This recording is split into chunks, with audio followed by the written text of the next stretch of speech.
Herkese selamlar. Kanalıma hoş geldiniz. Bugün sizlerle yapımı oldukça kolay olan tığ işi kirazlı salkım toka öreceğiz. Şöyle yakından bakalım. Gerçekten çok şık, çok sevimli bir toka oluyor. Sizler de kolaylıkla örebilirsiniz. Evet, gerekli olan malzemelerimizi sayalım ve hemen yapım aşamasına geçelim. İyi seyirler.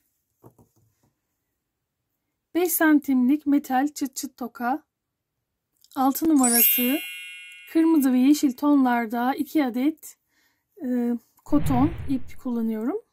Şunun şöyle markası, siz dilediğiniz marka, dilediğiniz dokuda ip kullanabilirsiniz. Evet, bu şekilde. Ve iç dolgusu için kirazın az miktarda elyaf gerekecek. Hemen yapım aşamasına geçelim. Kanalıma ilk kez ziyaret ediyorsanız ücretsiz olarak abone olup beğeni butonuna basmayı unutmayın lütfen. Yorumlarınızı da bekliyoruz. Destekleriniz için şimdiden teşekkür ediyorum. Şimdi metal olan bu çıt çıt tokamızı örerek kaplayacağız bu şekilde.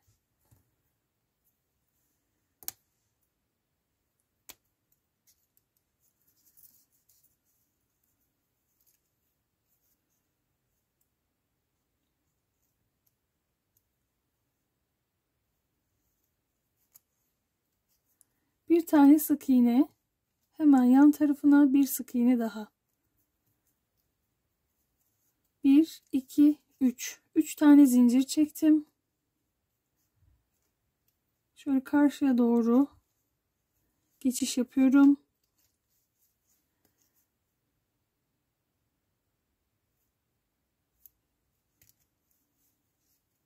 Bu şekilde metal kısım tamamen kaplanıncaya dek başlangıç ilmeğimize kadar sık iğne olarak örüp gelelim.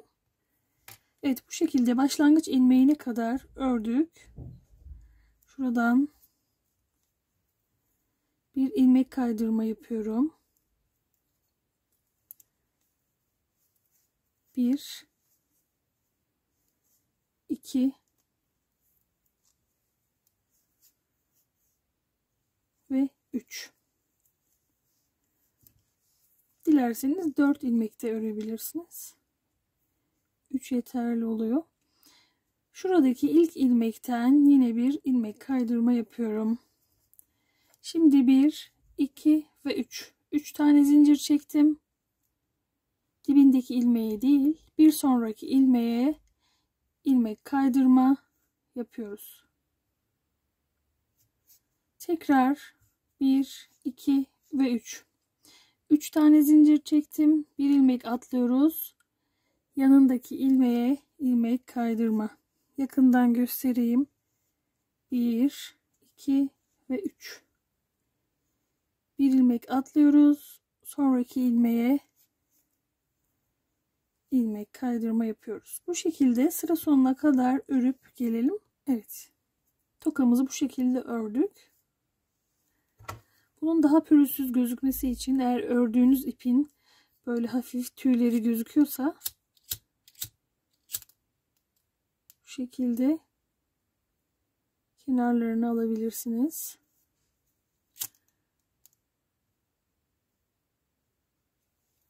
Bu da bir püf noktası. Evet, şimdi hemen şöyle tığımı alıyorum ve yaprağımızı öreceğiz. 1, 2, 3, 4, 5, 6, 7, 8, 9, 10, 11, 12, 13, 14 ve 15. 15 adet zincir çektik. Hemen ikinciden itibaren bir sık iğne. Tığma ipimi alıyorum. Bir tekli trabzan. Bir ikili trabzan. Bir ikili trabzan. Tekli trabzan. Sık iğne. İlmek kaydırma. Sık iğne. Tekli trabzan.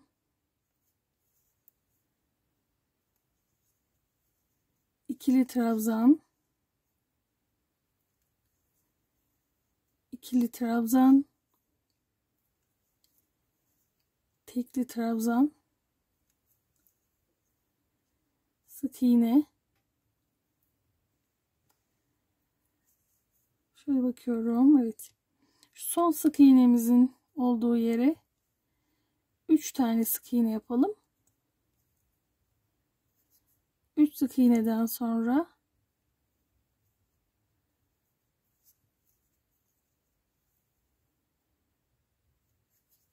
tekli trabzan,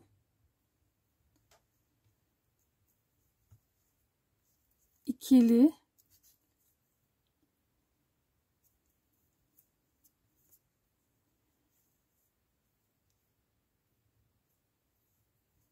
yine bir ikili trabzan,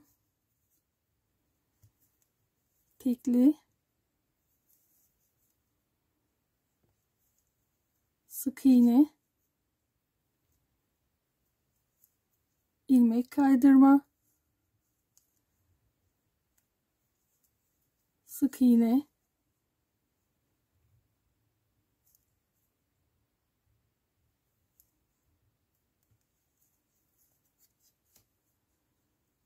tekli trabzan, ikili trabzan,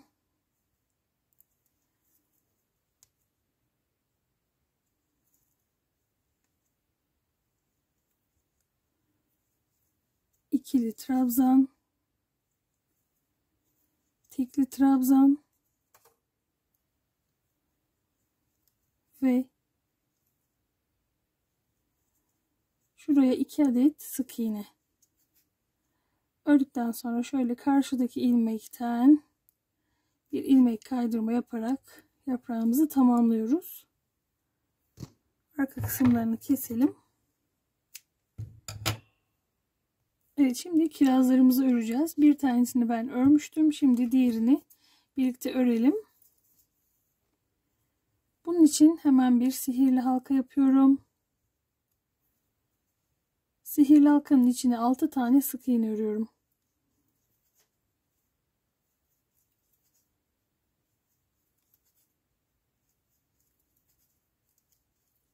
6.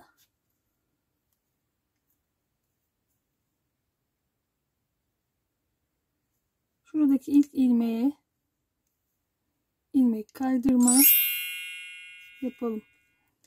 Birinci sıra bitti. İkinci sırada ise her sık iğneye 2 tane sık iğne yaparak sayımızı 6'dan 12'ye çıkaralım.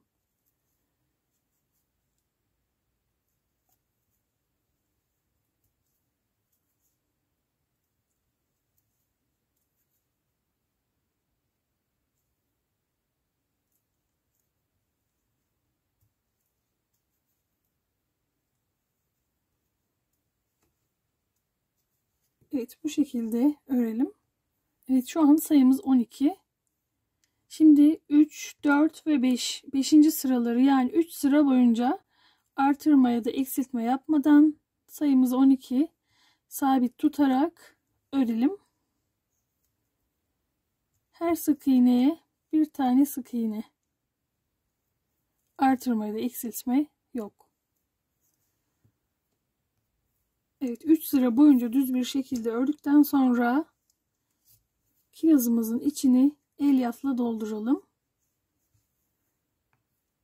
Evet, şimdi 6. sıramız, son sıramız yani. Burada bir tane sık iğne örüyorum. Bir sık iğne, bir eksiltme.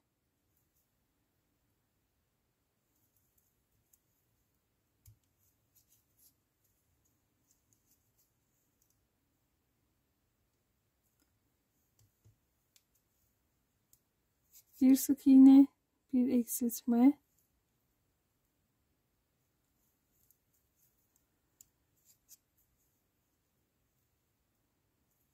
Bu işlemi 4 kere tekrar edelim. Şu an 8 adet ilmeğim kaldı. İpimi biraz uzun kesiyorum. Ve tığımdan çıkarıyorum. Şimdi iğne ile toplama işlemi yapacağız.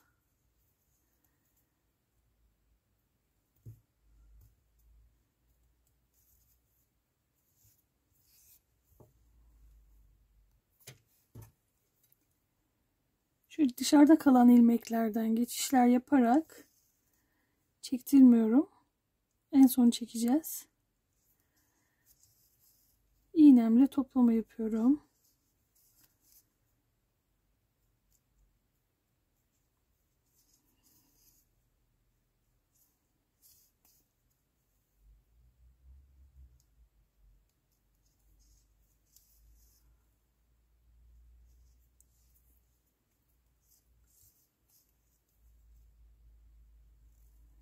Şimdi çekiyoruz ve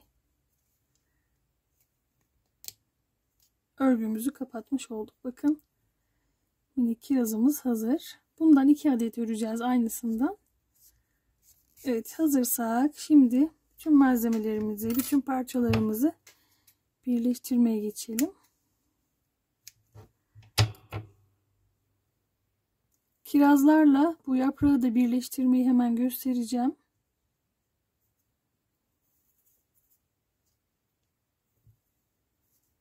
En son bitirdiğimiz yerden daha ince bir tığ ile geçiş yapıyorum. 7 numara.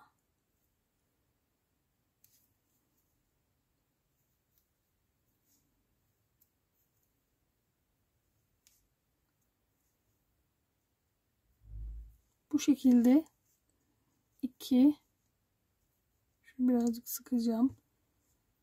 3, 4, 5, 6, 7, 8,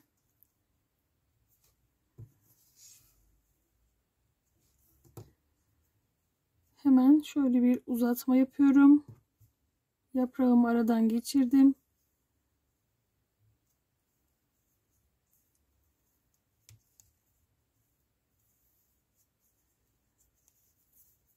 Şimdi 8 tane daha zincir yapacağız.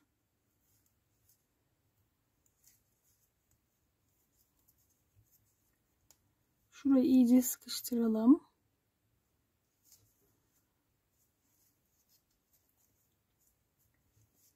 İki, 3, 4, 5, 6, 7 ve 8.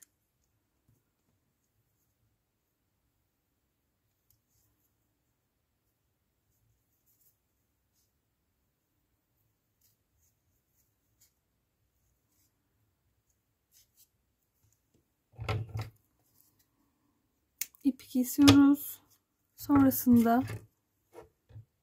burada kalan ipleri de içe doğru çekerek gizliyoruz.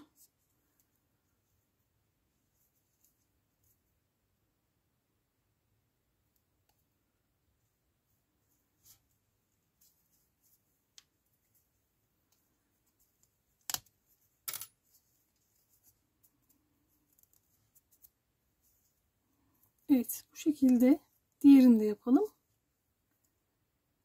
Evet, yeşil ipimizi 2 kat yapıp şu aradaki zinciri oluşturacağız.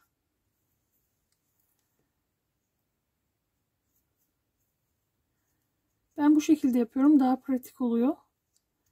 Üzerinde örmektense bu şekilde dümdüz örüp kirazlarımı sonradan silikon yardımı ile sabitliyorum.